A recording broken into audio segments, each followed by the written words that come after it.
boa tarde e feliz sábado. Sejam bem-vindos à Classe VIP. Você, querido, você, querida, que estava procurando, então, um canal para estudar a Bíblia, você achou. Você achou o canal O Tempo e a História. Você estava procurando uma classe especial. Você achou. Você achou a Classe VIP. Venha conosco para estudarmos a Palavra de Deus, para estudarmos a Bíblia. Eu peço a você, querido, eu peço a você, querida, que já nos ajude deixando aí o seu gostei.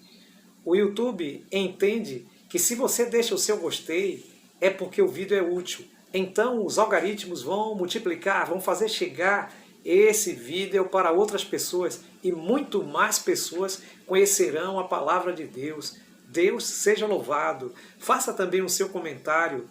Também toque no sininho para receber as notificações. Não se esqueça, ore por esse ministério. Ore por este ministério.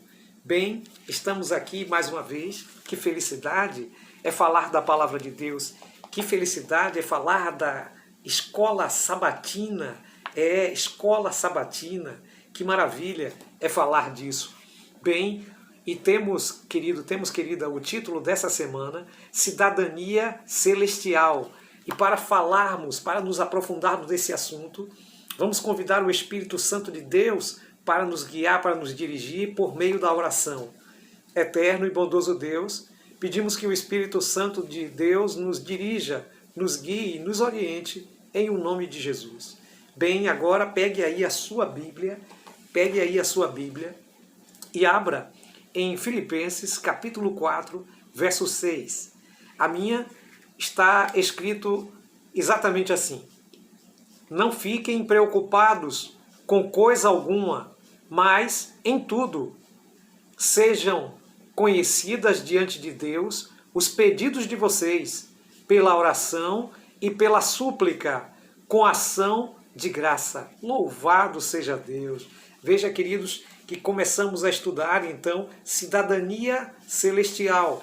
E começamos com o conselho de Paulo, que você deve ter a sua oração, você deve ter, então, o seu momento de pedir a Deus, e todas as suas necessidades devem ficar, então, conhecidas e atendidas por Deus. Bem, a lição desta semana está terminando o estudo da carta aos Filipenses. E estudando então sobre os filipenses, nós podemos perceber que Deus é maravilhoso e Ele tem maior prazer de responder às nossas orações, de ter cuidado conosco e de intervir na hora certa quando estamos precisando de ajuda.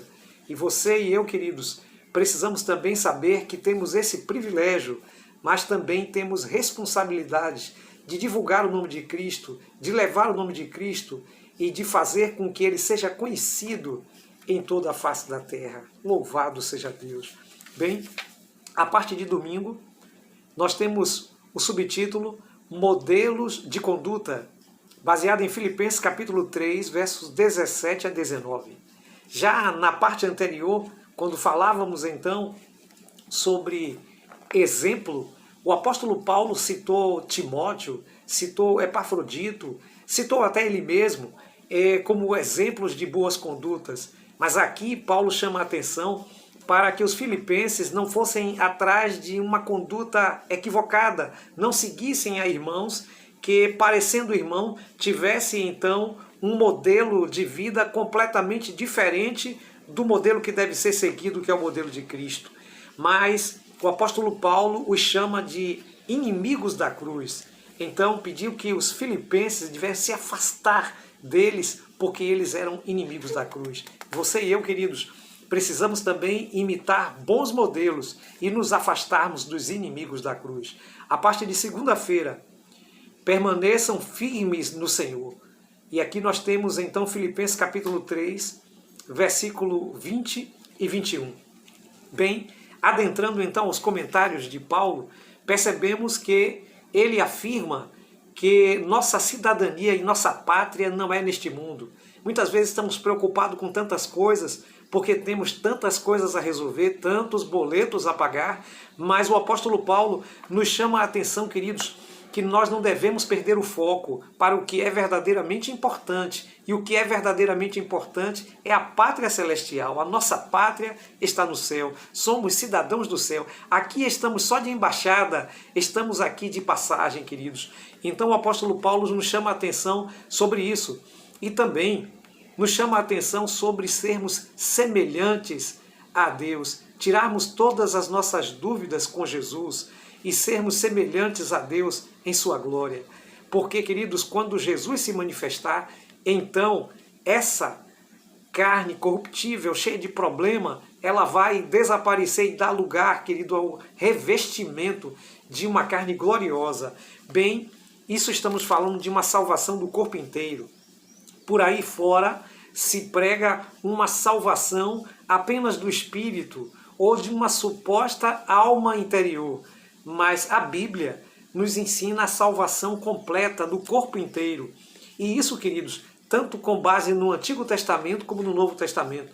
Podemos lembrar Jó 19:25 dizendo que ele sabia que o Redentor dele vivia e por fim se levantaria e que na sua carne, na sua pele, ele veria Deus. O próprio Jesus, depois de ressuscitado, no Evangelho de Lucas, capítulo 24, verso 39, disse: toque aqui nas minhas mãos, pegue no meu lado e veja que um espírito não tem carne e osso como vedes que eu tenho.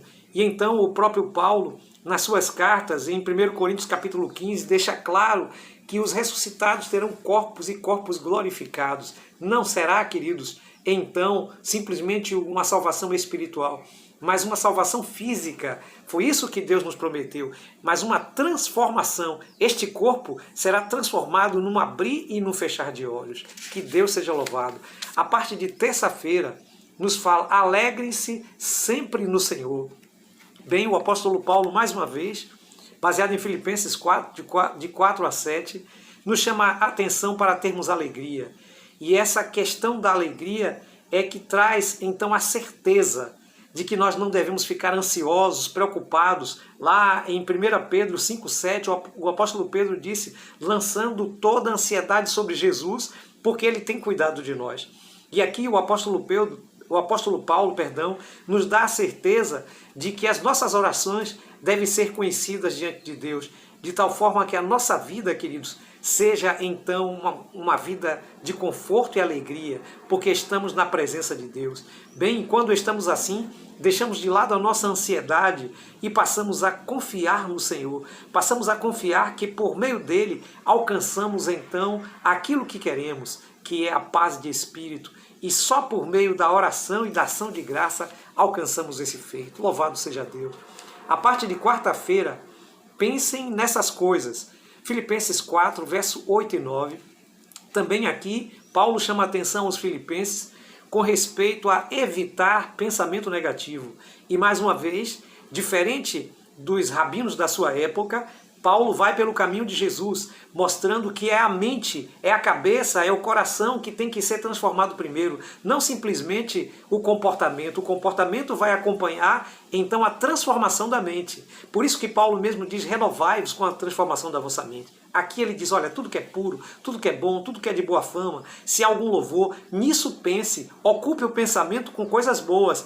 O apóstolo Paulo diz que nós devemos entregar a nossa mente a Deus, a nossa mente ao Espírito Santo e sermos transformados. E então estaremos prontos para ser verdadeiros cristãos quando a nossa mente estiver purificada e só com pensamentos que agradem à vontade de Deus. A parte, então, queridos, de quinta-feira, nós temos o segredo do contentamento.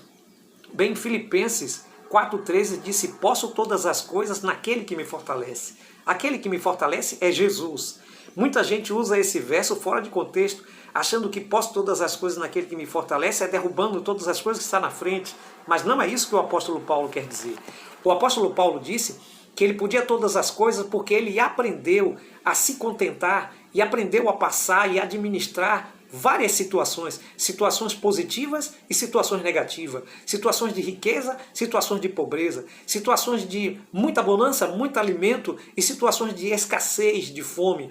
Por isso, que ele aprendeu a passar por essas situações, porque ele aprendeu a passar por elas ao lado de Jesus. É Jesus que dá, então, a vitória, é Jesus que dá, então, a condição de sermos mais que vencedores e, então, poder todas as coisas. Então, só podemos todas as coisas em Cristo que nos fortalece. E você, querido, e você, querida, também quer entregar a sua vida a Jesus? Também quer ser um cidadão do céu? Também quer ter um compromisso com Cristo? Então, se esse é seu desejo, diga, eu aceito. E ore comigo. Eterno e bondoso Deus, que o Espírito Santo de Deus nos transforme, que o Espírito Santo de Deus nos faça segundo a sua vontade, cidadãos do Reino Celestial, em um nome